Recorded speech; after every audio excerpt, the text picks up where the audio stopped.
السلام علیکم ورحمۃ اللہ وبرکاتہ۔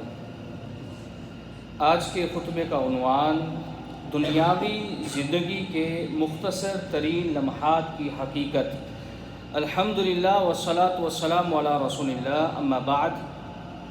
تمام تعریفیں غالب اور بخشنے والے اللہ کے لیے ہیں۔ وہی دن کے بعد رات اور رات کے بعد دن لاتا ہے۔ ہر چیز کا اس کے پاس درست تخمینہ ہے۔ میں نعمتوں اور فضل پر اسی کا شکر گزار ہوں، اور میں یہ گواہی دیتا ہوں کہ اللہ کے علاوہ کوئی معبود برحق نہیں، وہ یکتا ہے، وہی زبردست ہے۔ اور میں یہ بھی گواہی دیتا ہوں کہ ہمارے نبی سیدنا محمد صلی اللہ علیہ وسلم اللہ تعالیٰ کے بندے چنندہ بزرگیدہ رسول ہیں۔ یا اللہ اپنے بندے اور رسول محمد، ان کی آل اور بہترین صحابہ کرام پر اپنی رحمتیں، سلامتی اور برکت نازل فرما۔ حمد و ثنا کے بعد اے مسلمانوں، تقوی الہی اختیار کرو اور اسی کی اطاعت کرو، کیونکہ اسی کی اطاعت درست اور پائیدار عمل ہے، اور اپنی آخرت کے لیے زاد راہ تیار کر لو۔ یقیناً بہترین زاد راہ تقوی ہی ہے۔ اے اللہ کے بندو، اگر آپ مختصر دنیاوی زندگی، حقارت امیز دنیاوی نمود و نمائش اور پلک جھپکتے بدلتے حالات پر غور و فکر کریں تو آپ کو اپنی زندگی کی قیمت معلوم ہو جائے گی، اور آپ کے لیے اس کے راز فاش ہو جائیں گے۔ چنانچہ دنیا پر بھروسہ کرنے والا ہی دھوکے میں ہے، اور اس کی طرف مائل شخص ہی ہلاک ہونے والا ہے۔ انسان کی زندگی بھی دنیاوی زندگی کی طرح مختصر ہے، اور ایک فرد کی زندگی لمحات سے شروع ہوتی ہے، لمحات سے گھنٹے، اور گھنٹوں کے بعد ایام، ایام کے بعد مہینے، اور مہینوں کے بعد سالہ سال ہیں۔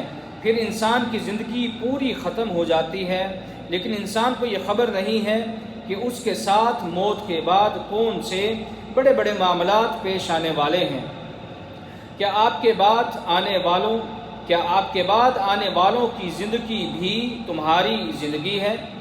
ایک مخلوق کی عمر کئی نسلوں کی عمر کے مقابلے میں لحظہ بھر مقام رکھتی ہے، اور دنیاوی زندگی تو ویسے ہی کھیل اور تماشا ہے۔ فرمان باری تعالیٰ ہے، بے شک یہ دنیا متاع ہی ہے، اور آخرت ہی ہمیشگی کا ٹھکانہ ہے۔ ایسے ہی اللہ تعالیٰ نے مزید ارشاد فرمایا، نیز ان کے لیے دنیاوی زندگی کی یہ مثال بیان کریں، جیسے ہم نے آسمان سے پانی برسایا، جس سے زمین کی نباتات گھنی ہو گئیں، پھر وہی نباتات ایسا بھوسا بن گئیں جسے ہوائیں اڑاتی پھرتی ہیں، اور اللہ ہر چیز پر مکمل اختیار رکھتا ہے۔ ایک اور جگہ پر اللہ تعالیٰ نے قبروں میں موجود لوگوں کے قیامت تک لمبے عرصے کے قیام کو ایک لمحہ سے موسوم کرتے ہوئے فرمایا، اور جس دن وہ انہیں جمع کرے گا وہ محسوس کریں گے گویا وہ دن کا ایک لمحے سے زیادہ دنیا میں نہیں ٹھہرے، جو ایک دوسرے کو پہچاننے میں بیت گئے۔ اسی طرح ایک اور جگہ پر ارشاد فرمایا، اور جس دن قیامت قائم ہوگی تو مجرم لوگ قسمیں کھا کھا کر کہیں گے کہ ہم تو ایک لمحے سے زیادہ نہیں ٹھہرے۔ اسی طرح وہ دنیا میں بھی غلط اندازے لگایا کرتے تھے۔ اللہ تعالیٰ ایک اور جگہ پر ارشاد فرماتے ہیں، آپ صبر کریں جیسے اولو العزم پیغمبر صبر کیا کرتے تھے، اور ان کے بارے میں جلدی نہ کیجیے۔ جس دن یہ لوگ وہ چیز دیکھیں گے جس سے انہیں ڈرایا جاتا ہے، تو وہ یوں سمجھیں گے جیسے دنیا میں بس دن کا ایک لمحہ ہی ٹھہرے تھے۔ بات پہنچا دی گئی ہے، تو کیا اب نافرمان لوگوں کے علاوہ کوئی اور بھی ہلاک ہوگا؟ اے انسان، تیری ایک لمحے کی زندگی کیا زندگی ہے، اور اس لمحے میں تم اپنے لیے کیا کر سکتے ہو؟ یقیناً ایسا شخص خوشخبری کا مستحق ہے جو نیک اعمال کرے اور گناہوں سے اجتناب کرے، تو وہی اللہ رب العالمین کے پڑوس میں متقین کے ساتھ ہمیشہ مزے کی زندگی گزارے گا، اور نعمتوں والی جنتوں میں رضا الہی پائے گا۔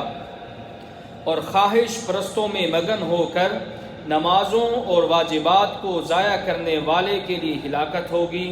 کافروں کے ساتھ عذاب میں مبتلا رہے گا، اپنی صحت کے گھمنڈ میں نافرمانیاں کرنے والے، فراغت کی وجہ سے بگڑ کر اپنے اوقات کو کھیل کود میں ضائع کرنے والے، مال کے فتنے میں پڑ کر تباہی و بربادی کا سامان کرنے والے، خواہش پرستی میں مست ہو کر گمراہ ہونے والے، جوانی کے نشے میں خاک میں مل جانے کو بھولنے والے، اے وہ شخص جسے زندگی کی امید اور تمنا نے اپنے رب کی نافرمانی پر ابھارا اور اسے موت نے اپنے پنجوں میں ایسے دبوچ لیا اور اب وہ دنیا میں واپس نہیں آ سکتا۔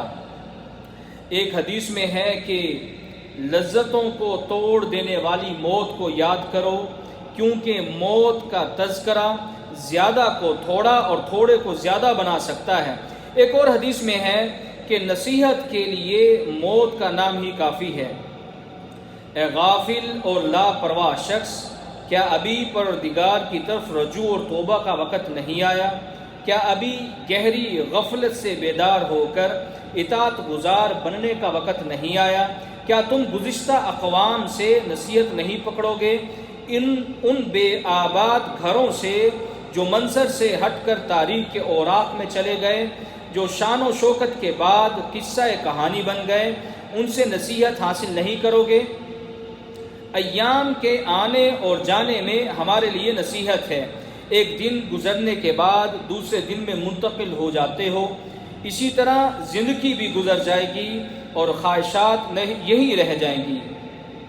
انسان کو وہی ملتا ہے جس کی کوشش کرتا ہے، اور اس کی کوششوں کو جلد ہی دکھا دیا جائے گا، پھر پورا بدلہ دیا جائے گا، اور یقیناً تیرے رب کے پاس ہی سب نے جانا ہے۔ چنانچہ ہمیشگی کے گھر کے لیے عمل کرو، جس کی نعمتیں کبھی ختم نہیں ہوں گی اور نہ ہی ان میں کمی آئے گی، جس کے بارے میں اللہ تعالیٰ نے ارشاد فرمایا، اس جنت میں داخل ہو جاؤ، آج حیات ابدی کا دن ہے، انہیں جنت میں جو چاہے ملے گا اور ہمارے پاس دینے کے لیے اس سے بھی زیادہ ہے۔ اسی طرح اللہ تعالیٰ نے ایک اور جگہ پر ارشاد فرمایا، اس آگ سے بچو جو جہنمیوں سے کم نہیں کی جائے گی، اس کے لیے اللہ تعالیٰ کے احکامات پر عمل پیرا ہو جاؤ اور اللہ کے غضب سے محفوظ رہو۔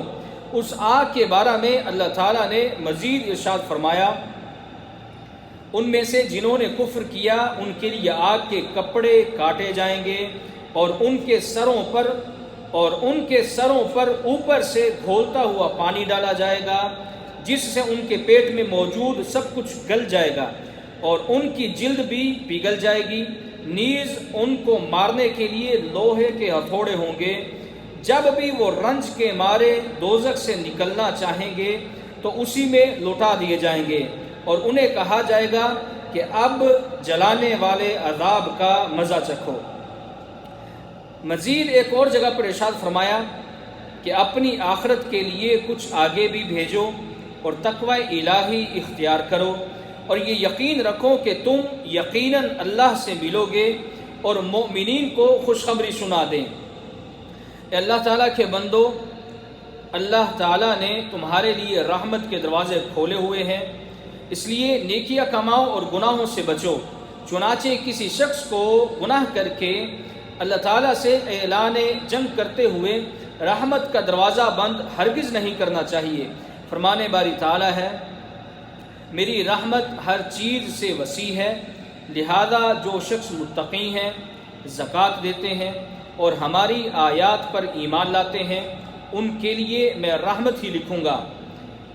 اے بندے، صحت و عافیت کے لمحات کو غنیمت جانو، کیونکہ گزرا وقت کبھی ہاتھ نہیں آتا، چنانچہ قدر استطاعت موجودہ لمحات میں نیکیاں کماؤ اور اپنے نامۂ اعمال کو گناہوں سے سیاہ مت کرو۔ چنانچہ ابن عباس رضی اللہ عنہما کہتے ہیں، دو نعمتوں کے بارے میں بہت سے لوگ دھوکے میں ہیں، اور وہ دو نعمتیں صحت اور فراغت ہے، رواہ البخاری۔ اس کا مطلب یہ ہے کہ صحت اور فراغت سے بہت ہی کم لوگ فائدہ اٹھاتے ہیں، اور یہ دونوں نعمتیں نیک اعمال کے بغیر ہی ختم ہو جاتی ہیں، اور جو لوگ ان نعمتوں سے فائدہ اٹھاتے ہوئے اپنی آخرت اور باقی ماندہ زندگی کے لیے عمل کرتے ہیں، ان کی تعداد بہت ہی تھوڑی اور قلیل ہے۔ اور ابن عمر رضی اللہ عنہما سے مروی ہے کہ رسول اللہ صلی اللہ علیہ وسلم نے فرمایا دنیا میں ایسے رہو جیسے اجنبی ہو یا مسافر ہو۔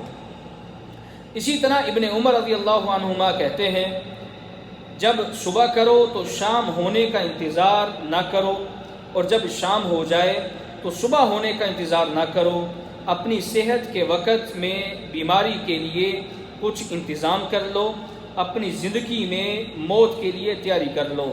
اللہ تعالیٰ میرے اور آپ سب کے لیے قرآن کریم کو خیر و برکت والا بنائے، مجھے اور آپ سب کو اس کی آیات سے مستفید ہونے کی توفیق عطا فرمائے۔ وآخر دعوانا الحمدللہ۔